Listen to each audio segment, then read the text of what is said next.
You guys, just yesterday, your some Wike, the FCT minister, met with G5 former members of G5 group and some PDP chieftain in Abuja. And Sheyi Makinde was unscrupulously absent. And a lot of people have been asking, what's going on here? Why is Sheyi Makinde absent? Is he no longer a member of the G5? You guys know how, the G5 shook PDP and Nigeria during the 2023 electioneering period. They would, come together and meet, go to events, and, wear the same uniform, the same attire all the time. So why is this one different? In the video I posted earlier today, I expressed the fact that it will be very difficult, considering the conflicts that is happening within PDP, for the PDP as a whole to accept any decision, made at this meeting, considering that it is Wike who called this meeting, not the PDP chairman, not the PDP secretary, not, other high-ranking PDP members that we know of. It will be quite difficult, for any conclusion or for any decision reached at this meeting to be acceptable to the PDP body as a whole. You guys, the PDP has come out to put a disclaimer. They've put a disclaimer out there to say that they are not in support of the meeting and that any decision made at the meeting does not have anything to do with PDP. Before we delve right into the details of today's news, if this is your first time here, you have not subscribed to this channel, what are you doing? Please go ahead and subscribe, hit the like button. Most importantly, click on the notification bell because that way you get notified whenever we upload a new video. Lastly, please leave your opinions in the comment section below.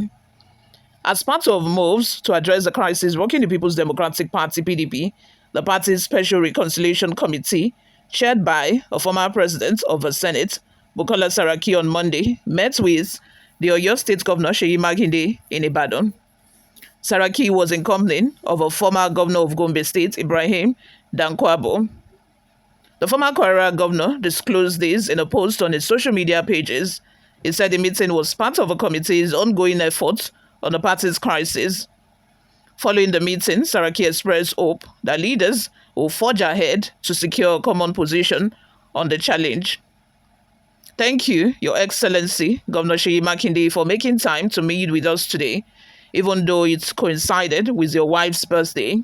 Warm wishes to Her Excellencies, Mrs. Tamuno Minini Makinde.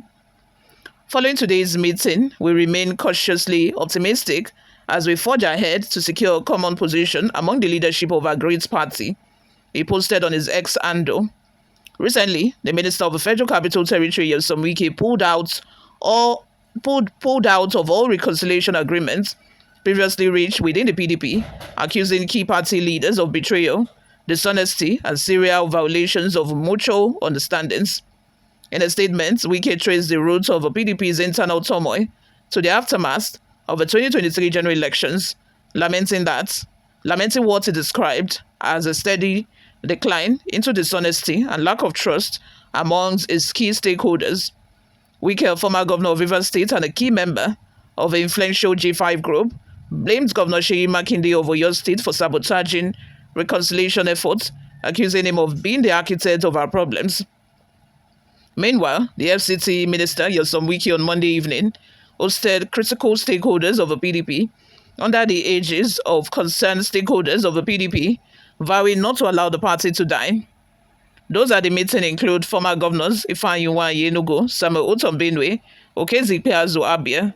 Others at the meeting include the National Secretary of the PDP, Senator Samuel Anyanwu, former Senate Minority Leader Philip Aduda, serving and former federal and state lawmakers, some zonal and state party executives, among a host of others. Addressing the meeting, Wike said the concerned stakeholders were those who had always believed and who still believe in the survival of a party. All of you here are those who are committed to the survival of our party, not just on TV or in the newspapers, but committed to the party at the various levels.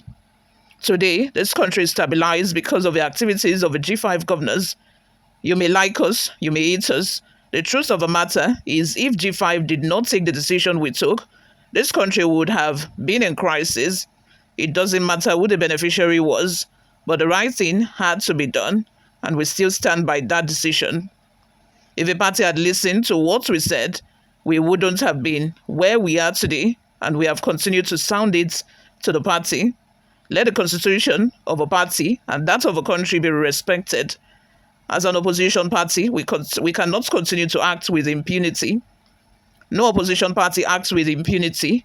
Ours is to continue to placate people and bring them together, not to say that they should go to hell. Let us not allow greed and ego to kill our party. On his part, Dr. Otom noted that he who pays the piper dictates the tune. He challenged anyone in Nigeria to tell Nigerians who else has contributed to the growth of PDP more than Wike. He said the president understands that the country cannot be a one-party state, which was why he appointed Wike into a very sensitive position as the FCT minister. You all, let's have your total new opinions in the comment section below. What do you all think of this? Before we go, my people, let's take a look at some of the reactions we got online. The first comment here is from Duye Aaron, who says, PDP will not die, but Wike, you would rather die. You serve two masters, yet PDP cannot expel you. You are a dangerous man. God will expel you because you go against the law of God. Then, and lastly, another comment from Jubril Mohammed says, zoning has been destroyed in PDP, right from Jonathan era. You all, let's have your total new opinions in the comment section below. It's very obvious that, we can now, officially say that there is a misunderstanding between Wike and Seyi Makinde, which emanated from the fact that Wike granted an interview claiming that Seyi Makinde, did not follow through with the reconciliation agreement that was made between Wike and the PDP governors, or between Wike and Seyi Makinde, and that Seyi Makinde betrayed him, when he went to Peter Umba to make sure that, Samuel Anyanwu, was not made the PDP secretary contrary to the agreement. And with the visit of Bukola Saraki to Seyi Makinde, I'm very sure that the purpose of the visit was, just to, smooth all of the edges and, just appeal to Seyi Makinde, because I know that, Bukola Saraki is the chairman of a committee, new reconciliation committee that was just, constituted some weeks back. So I feel like the visit was just mainly to appeal to Seyi Makinde, just to, they are trying. It's obvious that PDP is trying by all means, to make sure that the party is together and not divided. But it just seemed like every of the attempts is failing. Well, let's just hope that, these new conflicts between Wike and Seyi Makinde does not, escalate into another big crisis. Let's have your total new opinions in the comment section. Thank you very much for always listening and watching. I'll see you all in my next video. Bye for now.